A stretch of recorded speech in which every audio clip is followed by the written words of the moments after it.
Welcome to the Reversion to the Mean podcast, hosted by Justin Castelli of RLS Wealth Management and Kevin of ferventfinance.com. On Reversion to the Mean, Justin and Kevin will discuss the week's top financial Twitter shares and distill them down to what's necessary and what's noise.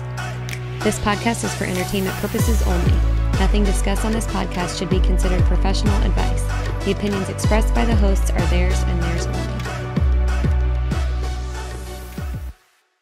Welcome to episode 33 of Reversion to the Mean. What's that bling bling over there, Justin? Oh, you mean this little thing right here?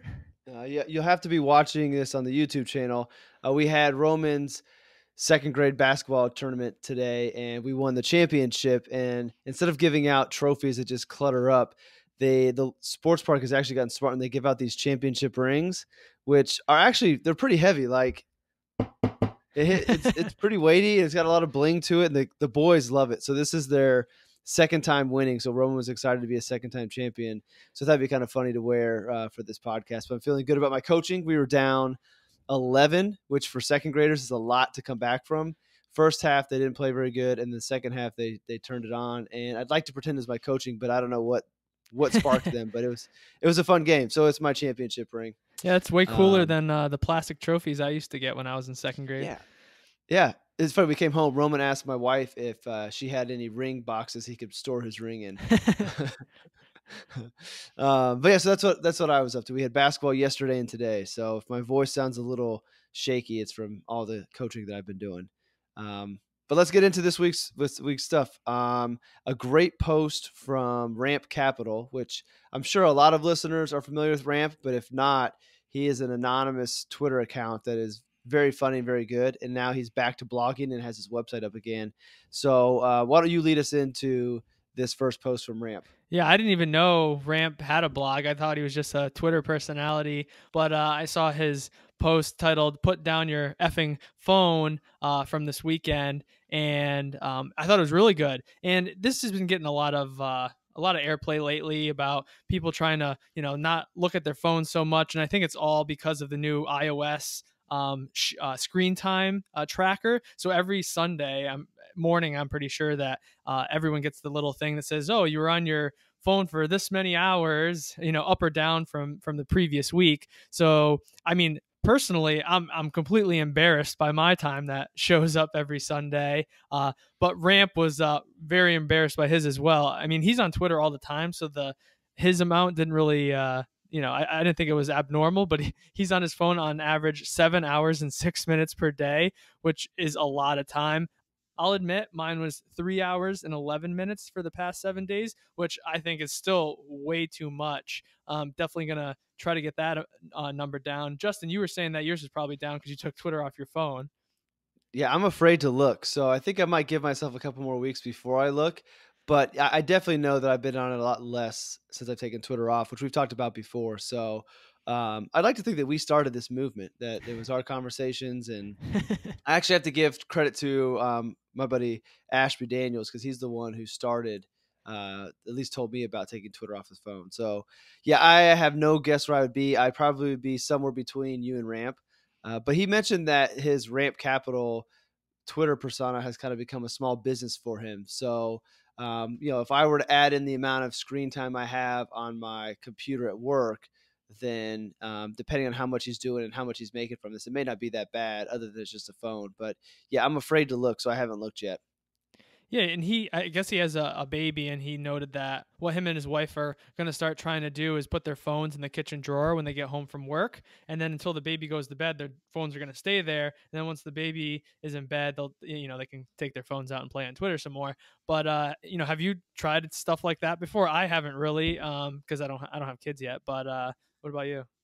No, I haven't tried locking it up. I think the biggest thing was honestly taking Twitter off, that I didn't really have the interest in getting on it. And I've got an iWatch, so like if I get a text message or a phone call, I don't really need the phone with me. So I theoretically could do that, but once I took Twitter off, I didn't really need to have it. I would say I'd probably be more conscious of just leaving it on the table and just not bringing it into the living room with me.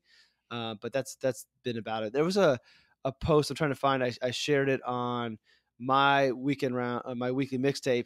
The New York Times had an article about how this gentleman ditched his phone and unbroke his brain. I So read there's that. another Yeah. piece that was this week that was pretty good. So it definitely is kind of all the rage as we talk about 5G getting ready to roll out and how much better our phones are going to be and all the technology that's coming up. And yet now we've got a lot of people trying to reduce the amount of time on their phones. But I think it's worth it. I've mentioned before, the quality time with the boys that I didn't realize was being impacted has been outstanding. Like they're 8 and 6, and my days of laying on the couch with them, cuddling, which a man's not supposed to say that, but I love cuddling with my boys. I know those days are numbered, and I'm getting a lot more of it now that I'm not reading on my phone. So to me, I may not lock it up, but I definitely think less screen time is better, especially if you have kids. Yeah, and of course on the bottom of his post it says "sent from my Yeah. iPhone." That But was funny. that's totally a ramp thing. Like Oh, of that would be course. expected for him to do that. That was awesome. So our next piece is from Morgan Housel, not carrying a unique and powerful skill.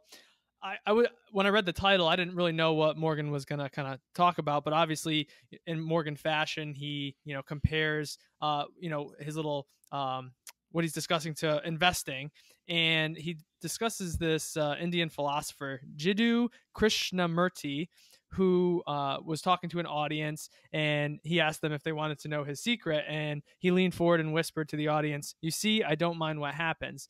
And to be a successful investor, Morgan kind of points out that's one of the reasons Warren Buffett was so successful. So back in 1999, I was 11 years old, so I wasn't really paying attention to the financial markets or Warren Buffett at that time. I probably didn't even know who he was, and I guess he was getting lambasted just a little bit, just because he wasn't getting caught up in the tech craze. He wasn't investing in internet stocks and things like that. So people were, kind of curious. Oh, did he lose his touch? Because obviously he was way underperforming the market and technology stocks. But he was doing his own thing, keeping quiet, sitting in the background, because he didn't really care what other people thought about him at the time. He had his base of knowledge when it comes to investing, and he thought he would be right at the end of the day. And it obviously turned out, he was.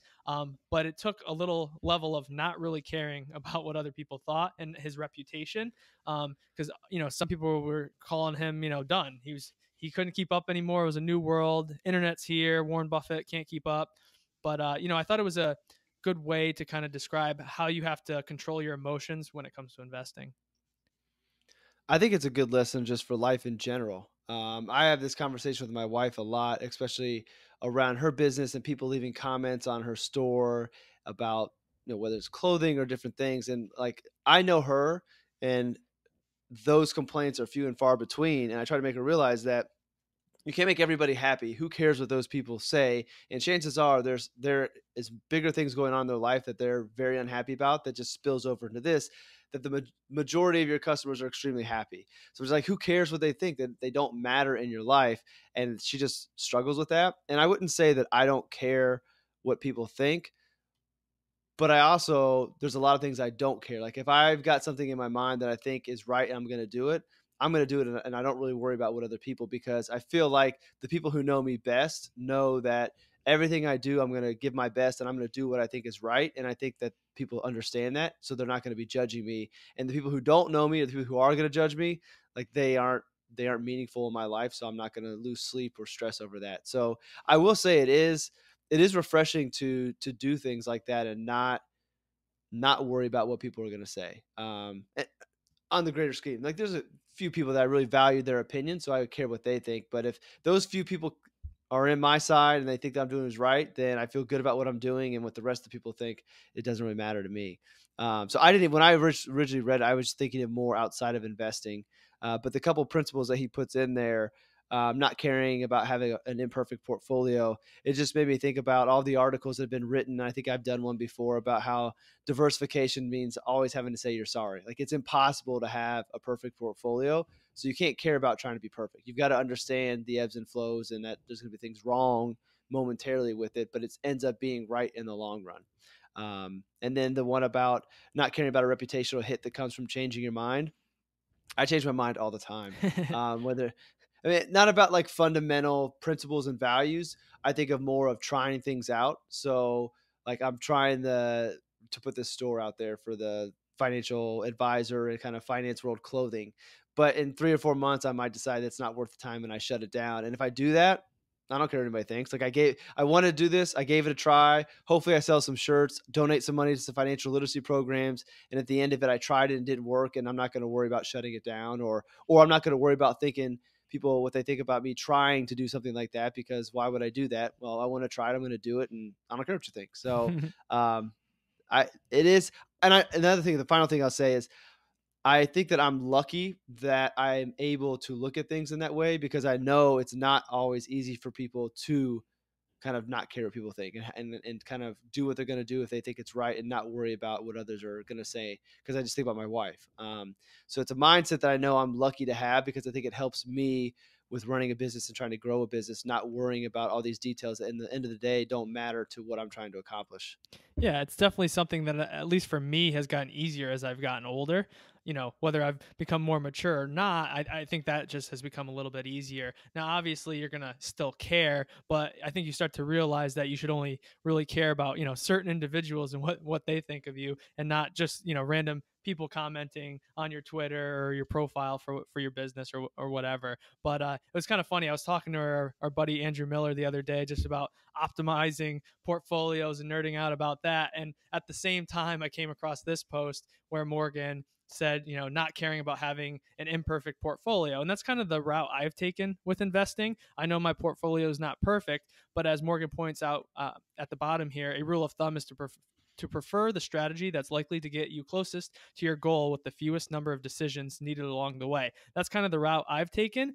And, sometimes I get caught up with, like, I could be tweaking it here, tweaking it there, a little more tax optimization, squeak out a few more bips. But in the end, I know I'm on a path that I'm going to reach my goal. So that stuff, doesn't really matter too much. And I should probably stress less about it.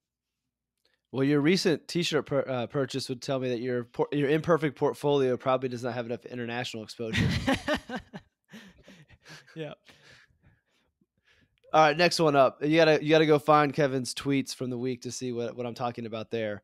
You also put in this week a index card, which I saw it floating around Twitter. I didn't realize this was the post that went with it, but it's an index card designed for young adults to help them get their finances in order. I think by 30 is the age or something like that. What jumped out at you from this? Yeah, so Harold Pollack is a professor at University of Chicago. He's not a finance professor. I think he's in health or medical or something like that. But back in 2013, I think, if I remember the story correctly, his parents were, getting older, and so he was trying to help out with their finances and understand where their accounts were, Social Security and all this stuff. And he was just kind of surprised by how much information you really need to understand to handle your finances, especially as you get older and, Medicare is getting involved, Social Security, maybe you have a pension, 401k, all these things. So he did a ton of research about the topic and became kind of like a little, a spokesperson for, simplifying your personal finances. So back in 2013, in an interview, he said, all the personal finance advice you need can fit on a 3x5 note card.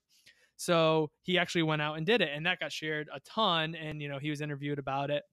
And I think, I agreed with most of the things. So for this University of Chicago magazine piece, he made an index card for young adults. So people who were recently graduated from college. And he jammed quite a few things onto this note card. But, reading through them, I agree with most of them. Some on here that you wouldn't think would be, for personal finance, but kind of fit in, like don't smoke and mind your alcohol and dining spending, I think is a good thing that I wouldn't have thought of to put on a card like this. One of the things he had was open a Roth IRA if you don't have access to a 401k. I'd say open one even if you do. But overall, I think these are, a great checklist for people who aren't, too knowledgeable about personal finance. Maybe they just graduated from college and they kind of want to get a start here. This is, I think these are great points to make. The one that I liked the most was the very last one. Don't push your friends to overspend, and beware the same peer pressures apply to you. Yeah. Just because I think that a lot of times people get caught up, even beyond keeping up with the Joneses, just trying to keep with the same circle of friends, and not everybody is on the same page when it comes to their own personal finances. So, if you make more money and a friend, you may not know what they make, but you can kind of guesstimate based off of knowing going rates for salaries. Don't always be inviting them to expensive dinners and things, putting them on the spot to go when they probably shouldn't be spending that money. I thought that was a good one. I wrote a post about it a long time ago about like changing your circle of friends if they're not on the same page, and finding people who are like minded. So I really like that one. And even though it does tie into finances, it's not one you would normally think like a savings goal or an investing goal. So I liked that one. Yeah, and I think it's also good to just be aware of that. So you don't always have to do the expensive thing, like you said. Like invite them over your house and do whatever you like to do there, and that could be a free night, or ordering pizza or something like that. It doesn't always have to be going out to the bars, which I think is the default for a lot of people. But yeah, overall, I thought it was good, and I'd share this list with recent grads. And honestly, aren't the evenings where you end up going to a friend's house better than the nights you spend at a bar? Yeah. Because you can't hear anything at the bar. It's more expensive. Like, at least now they're not smoking. When like I was in college, like you'd still smoke in bars. So then you leave smelling like smoke, your clothes. Like, it's just horrible. I hated going to bars. I would much rather order some pizza, bring everybody chip in, and just hang out at somebody's house and like hang that way. So it's a lot more cost effective, and I think it's better for the hangout session. Well, you dated yourself there with smoking in the bar, but so you shared this piece from Blair at the Bell Curve titled "Substance." Yeah, it's been a while since we had something from Blair on, and this came across, and I really enjoyed it, and it's something that it basically talks about the financial services profession and how hard it is to, let's not say how hard, how easy it is to get in, and how hard it is to kind of make this industry, if you will, more of a profession. So she was on our friend, I don't know if you know Tim, but he's my friend. I'll say our friend of the show, Tim Maloli's podcast, and he asked her a question: what do you think the number one thing that needs to change about the financial services industry? And she said she thought that they needed to raise the standard to become a financial advisor. And then she kind of walks through that basically all you need is to get a high school diploma and a Series 7, and then you're in it. And I think Michael Kitces even talks about that on his podcast with Patrick O'Shaughnessy. So whether it be the CFP charter or the CFP designation or something, trying to make things more of a profession so it's respected and it's easy to identify who are the professionals that not know what they're doing, but who are the best professionals to seek, and who are the people that are just in the industry because it's very low barriers to entry. So I think about this a lot. There's a lot of conversation that goes on amongst professionals about this type of stuff, whether it's designations or fee structures and business models, and maybe somewhat too much of that conversation goes on. But I just thought it was a good one to kind of just raise the conversation about how do we improve upon the profession. And I've been trying to make sure I say profession more and more. A couple of weeks ago, I think I said industry, and I had somebody tweet me and say, we are a profession, not an industry. Go look at the definitions. And I've kind of noticed it since. So I just think it's good about continuing trying to improve the profession and how we can help people across the board. And I think this is something that making it more of a substantial way of getting in a career path is going to be more beneficial for everybody. Yeah, and I'm an example of it's pretty easy to get into the profession. I was thinking about, being a financial planner, and I saw that you could just take your Series 65 and you could register with a state, and, it was a pretty easy way. So about 2 years ago, I think, I ordered a $30 book off Amazon to help me study for the Series 65, and I took the test. I don't remember how many questions are on it, but it's a multiple choice test. You sit down and you take it. It costs, 150, $200. And just by doing that, and you could be a financial planner. Now, I never did anything with it, and I'm pretty sure it's going to be expire any day now.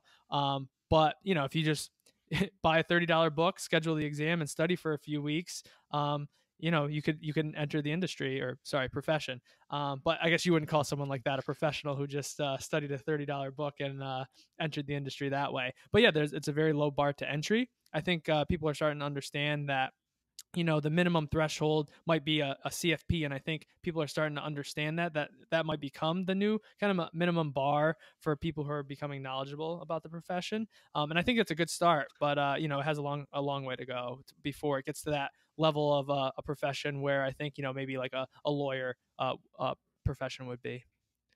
Well, I think what also complicates the determining who is reputable is all of the blogs and other avenues of pushing information out there that are now there from people who have tremendous stories, have done a good job, whether it's pay off a bunch of debt or accumulate a lot of wealth, but now they're writing as if they're they're not financial advisors. They're not held to the Investment Advisor Act because they're considered media, but they're basically giving advice. And while it may have worked for them, everybody's situation is different, and they really haven't gone through the rigors of some type of coursework. They just happen to kind of figure some things out on their own. And I hesitate calling that out because there are some people that are probably better than some of the financial advisors that might be out there, but they haven't gone through. So what Blair at the end closes with is kind of looking for advisors who have proven that they've gone through. They've spent a lot of time learning their craft and the ins and outs of financial planning, and seek those types of advisors out, not somebody who just has a test that they passed and calls themselves a financial advisor. So that's kind of the substance part. Is there's so much fluff out there. She cites kind of the Instagram stuff and like the Fire Festival type things. And then you have the whole, financial blogosphere out there that's a bunch of different things you can go to, but whether or not those people really are in a position to give advice or not is questionable. So I think that the ending point on this, and we can go on to the next one, is try to seek out advisors that you can tell have gone through and spent the time to really learn what it is that they're doing, not just taking a test and having a $30 book like Kevin. So if Kevin gives you advice, don't listen to it. Ignore it. Yeah. All right. So you've been all over the house scene lately. You put this one in from Ben Carlson about the return on a mortgage prepayment. Walk us through that. Yeah, so in the personal finance space, people with some discretionary income, I think, always battle, what do I do with it? Do I, put more in my 401k? Do I, pay down my mortgage? Do I start a brokerage account? And depending on your mortgage rate, I think, a lot of people look at their mortgage rate and say, well, if I pay that down, that's a guaranteed rate of return. So if I have a 4% mortgage, paying it down is going to give me an automatic 4%. So a reader had emailed into Ben Carlson, and so Ben tries to answer the question. And at the end of the day, you can't really answer the question because there's so many variables that go into it.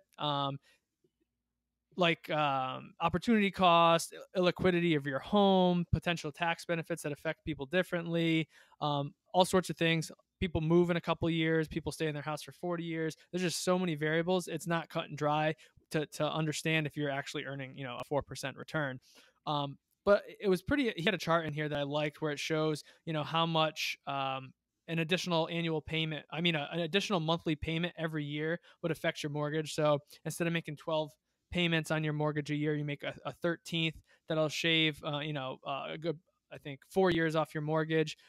If you come into some money through a bonus or an inheritance or whatever, and you have an extra $30,000 on a $300,000 mortgage, it'll shave off about the same amount of time, 5-6 years.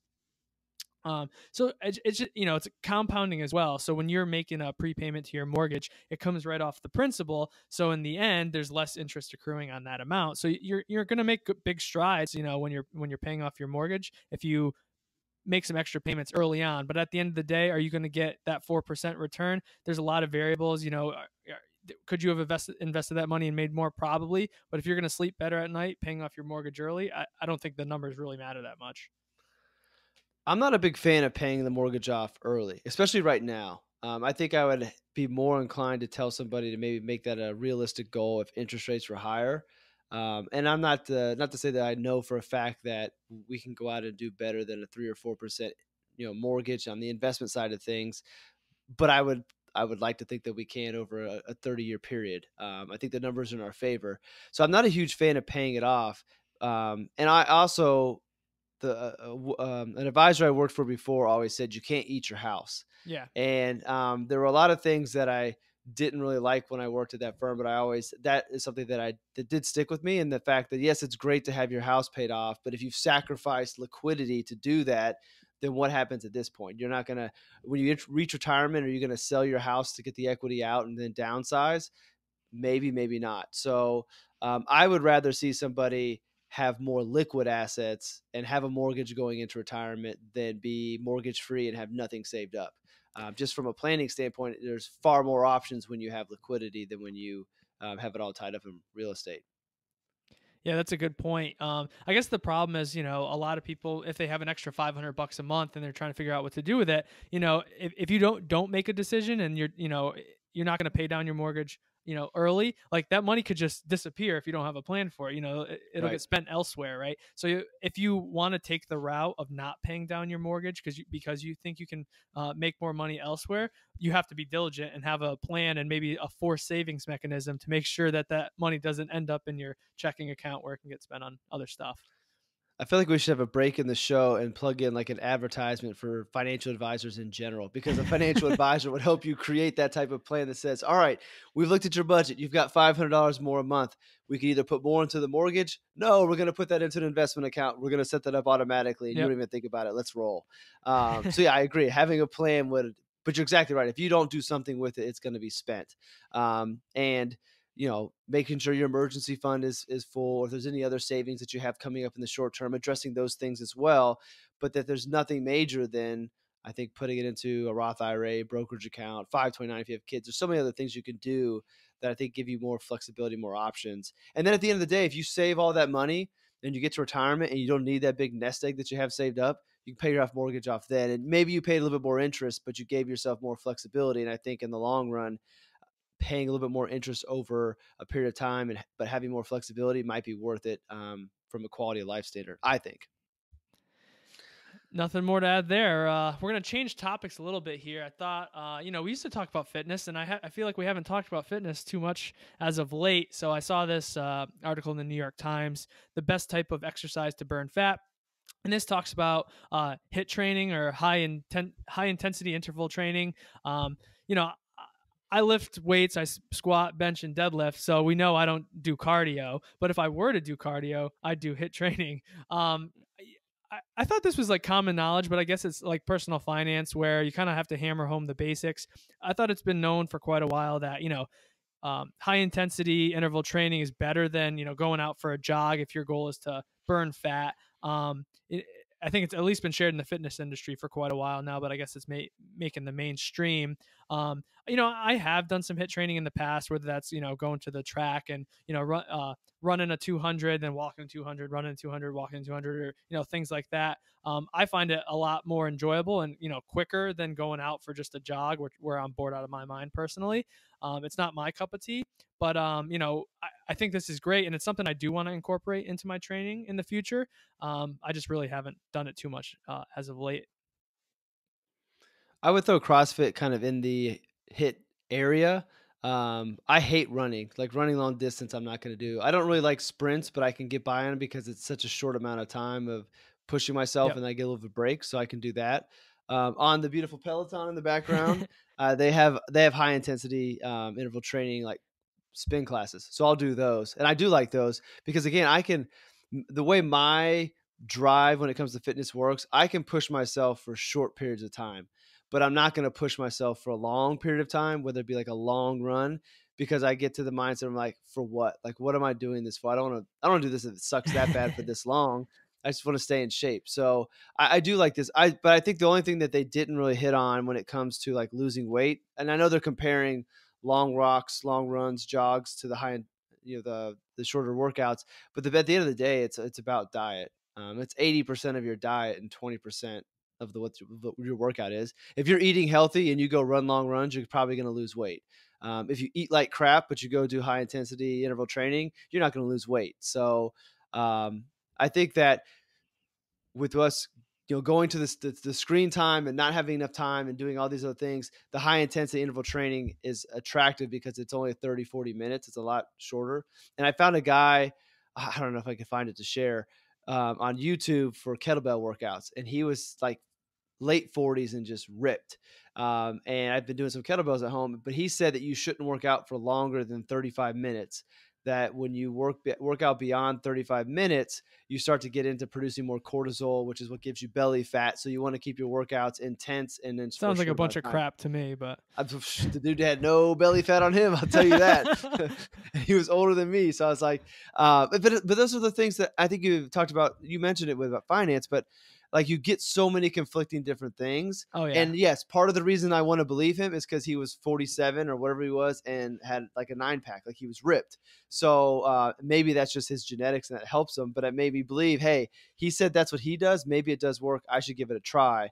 But I am seeing more and more of not needing to work out for a full hour. Like I'll go on Fridays to that I will call my personal trainer. I have an intern that's a personal trainer, and I go work out with him on Fridays, and we'll work out for 40 minutes. Like that's it, not nonstop. And I'll burn like 900 calories in 40 minutes. And I go to CrossFit class, I'm getting like 600 calories in an hour based off of my iWatch. And who knows how accurate that is, but it's all like short, explosive. It sucks. Those workouts are horrible. But yeah, so I think that short, intense is better. I just need to point something out quick. You were just saying that, with personal advice online, someone's successful, they made a lot of money, doesn't mean they're, knowledgeable about teaching others how to, get their personal finances under control. You see this RIP 47-year-old, you're ready to buy his products, Justin. I think you need to be a little careful there. Hey, that is fair. That is very fair. I have no comeback to that. Only that I don't see the personal finance people that are writing. I don't see their bank accounts. So I see his abs. So that to me is enough. That's enough that he's figured some stuff out. But you're exactly right. You're exactly right. But to conclude this piece, I think the last bit here is, makes a lot of sense. And it's the same thing when it comes to investing. This Dr. Steele says, if you prefer longer yet easier effort exercise, then go for it. If you want to pump it up and do a HIIT session, be my guest. So whatever works for you, if it's going to get you moving and active, go do it. That's better than nothing. Yep. Any recommendations this week? I was thinking about it. I have two. They're completely random and kind of embarrassing, but I didn't have anything great. So the first is not embarrassing. Spider-Man Into the Spider-Verse. So the boys and I watched this, and I thought it was a great movie. I don't know if you know the premise of it, but it was a real good movie. The soundtrack is real good. The boys like the music as well. So if you have not seen Spider-Man Into the Spider-Verse and you have kids that like superheroes, definitely go see that. And the one that I would say is embarrassing is that I'm really digging, for my hip hop friends out there listening, I'm really digging the new 2 Chainz album. Now 2 Chainz is not the most lyrical rapper.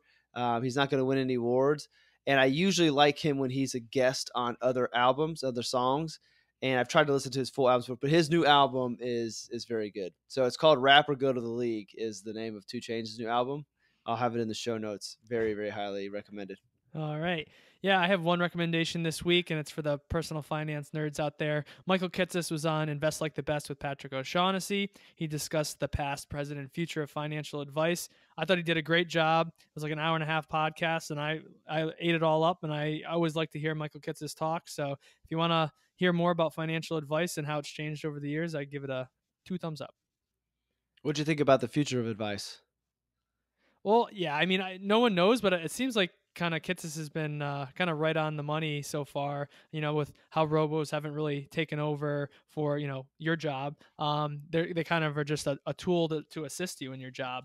So yeah, we'll see what happens, where the technology goes. I think the personal part of personal finance is still going to need to be there. And I think there's always going to be a role for a human advisor. So we'll see. All right. Got anything else? That's it. All right. Well, thank you, everybody, for listening. As you know by now, you can head over to allaboutyourbenjamins.com or ferventfinance.com for all of the show notes.